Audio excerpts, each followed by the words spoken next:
Our next speaker will deliver her own witness testimony. Sajda Mughal was a survivor of the 7/7 attack in 2005, and following on from that, she established the Jan Trust. She has first-hand experience of the toxic culture of the Prevent strategy. She's heard numerous first-hand accounts of the damage it has on community cohesion, particularly on children. She's also written extensively on Prevent's failings in the press, including for the Metro and the Independent. Sajda, the floor is yours. Thanks for that, Low-Key. It's a pleasure to be here to speak to you all, but I join many here in being dismayed that Prevent is still being enacted as a policy. So many years later, this is still the case. By way of self-introduction, I dedicated my life towards tackling extremism after surviving the 7/7 London bombings, the after effects of which I suffer from to this day. This led me to joining Jan Trust to work in the community. I wanted to work with the community to empower them to protect their loved ones, particularly their children. Unfortunately, all Prevent has done is to make things worse for the communities and subject our children to prejudice in schools. Despite what some might claim, there is no functional relationship between Prevent and the Muslim community. If anything, the government parades connections with community representatives, but anyone who knows anything about these organizations knows the truth. Prevent coordinators are complicit in concealing the realities and perpetuating the patronizing, paternalistic attitudes towards minority communities. There is a problem with the recruitment of Prevent coordinators who were previously affiliated with Quilliam and the Henry Jackson Society, organizations that are infamous for their Islamophobic beliefs. From what we know of how controlling the higher ups are over the strategy, I'd be very surprised if this is a result of poor due diligence, rather showing how out of touch the government is. Prevent subjects the Muslim community to despicable treatment. Engagement by Prevent coordinators with the Muslim community beyond recruiting yes sir, no sir people who will agree to any of the Home Office demands, as tea and coffee sessions seems to be superficial engagements. You can barely get to know a person over a cup of coffee, let alone the concerns of an entire community. We know that those responsible for Prevent have no desire to listen to any opinions or even evidence that goes against their prevailing discourse about the wonders of the Prevent strategy. But what is less talked about is their despicable treatment of those who dare speak out. I, as an example, have even had my survival of 7/7 called into question to try to make me less trustworthy. I could never have imagined that the worst day of my life could be used against me to try to force me to stay silent. No white female survivor has had to endure this treatment, but I have had to suffer this as a Muslim woman. I had reservations with Prevent to begin with, as even there were whispers about its lean, but I thought that our marginalized communities could benefit from my involvement and that I could improve the strategy as a critical friend from the inside. I would have been prepared for some pushback, but I was not prepared for these efforts to be disregarded and to reveal the true extent of Prevent's flaws.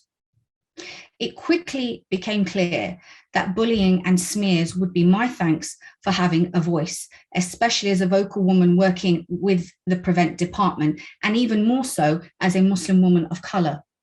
As I refused to remain silent, the ferocity of the attacks increased, from just forcing me to hand in my electronic devices before meetings to ensure compliance, to threats of shutting down all avenues of support to us, to smears of bullying towards Prevent coordinators because I was challenging their work, or lack of it, should I say.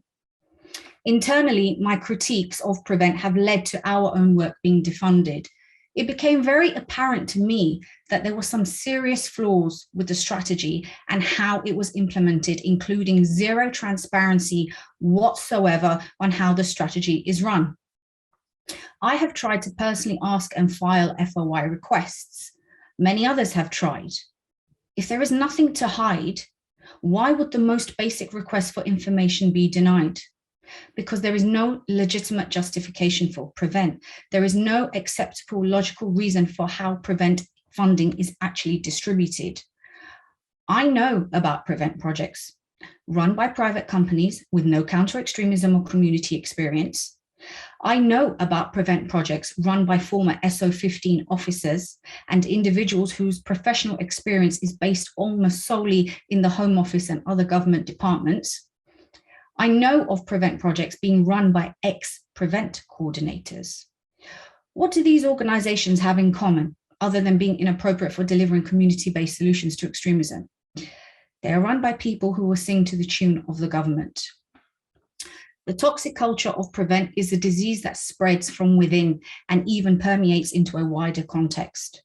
For example, a senior civil servant responsible for PREVENT, who was active in trying to silence me, even went as far as to privately contacting a Jan Trust patron, expressing his dislike for me in an attempt to persuade the patron to discourage me against being publicly vocal against PREVENT.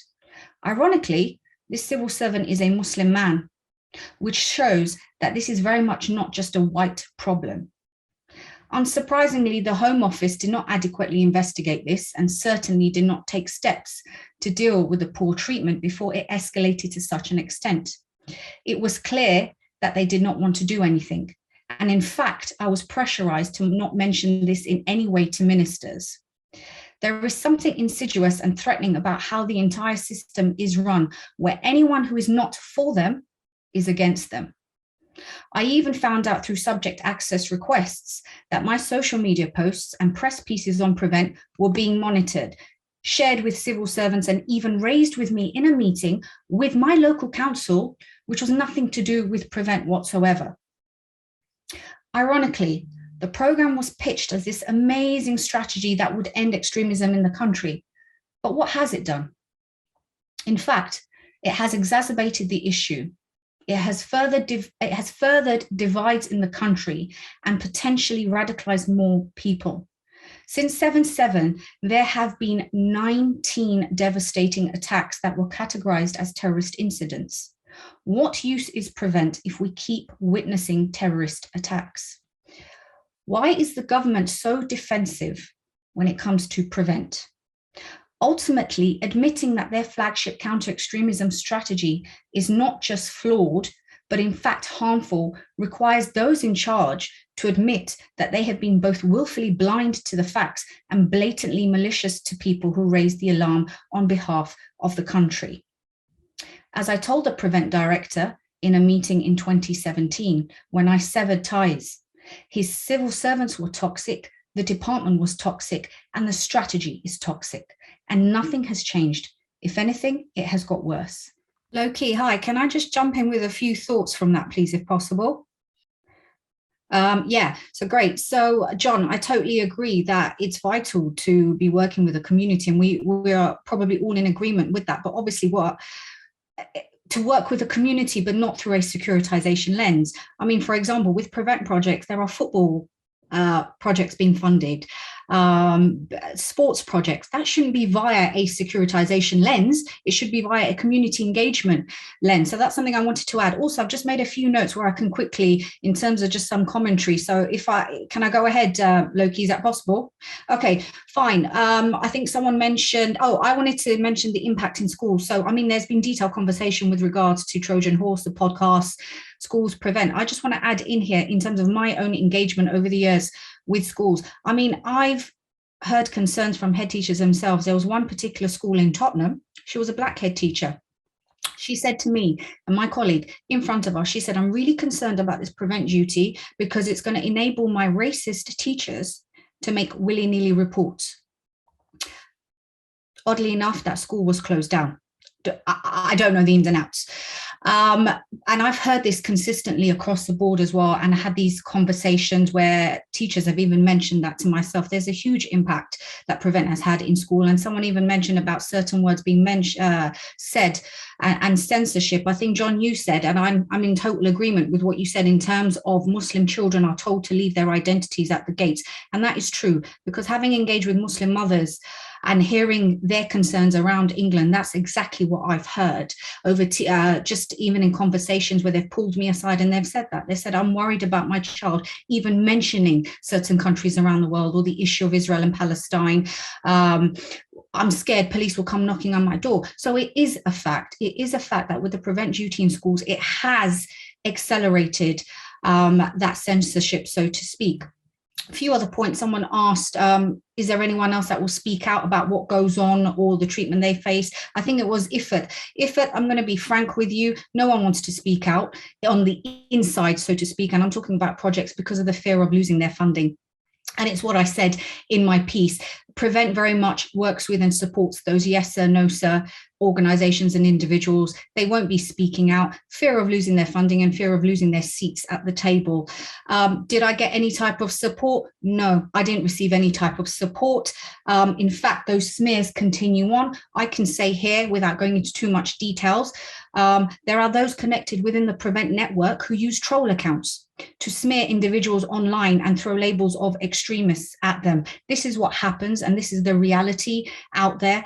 And unfortunately, some of us have had to also face that. I'm just looking at other things. I think somebody else mentioned about raising concerns, a trainee teacher. I totally hear you. You're starting off in your career, obviously, and you're concerned about Prevent. You need to balance that. I suggest having those conversations with seniors. When you do have those conversations, and this is just food for thought and advice for everybody else, please to make sure you keep your receipts as well. Everything's in black and white. And I've learned that too. But having those conversations, following up those conversations in black and white too, so to speak. And I think also overall, or my last message would be, there is momentum right now, especially following the Trojan Horse podcast. We're all talking about it, we're all discussing it, but we need to move on from that now. And if it even mentioned, what can we do? So we need to come up with a plan or a strategy. And that's something I probably might think it might be a next discussion or meeting, but it does mean that we have to work in alliance with each other. It does mean we have to ask those questions. Those FOI still need to continue, etc. Thank you.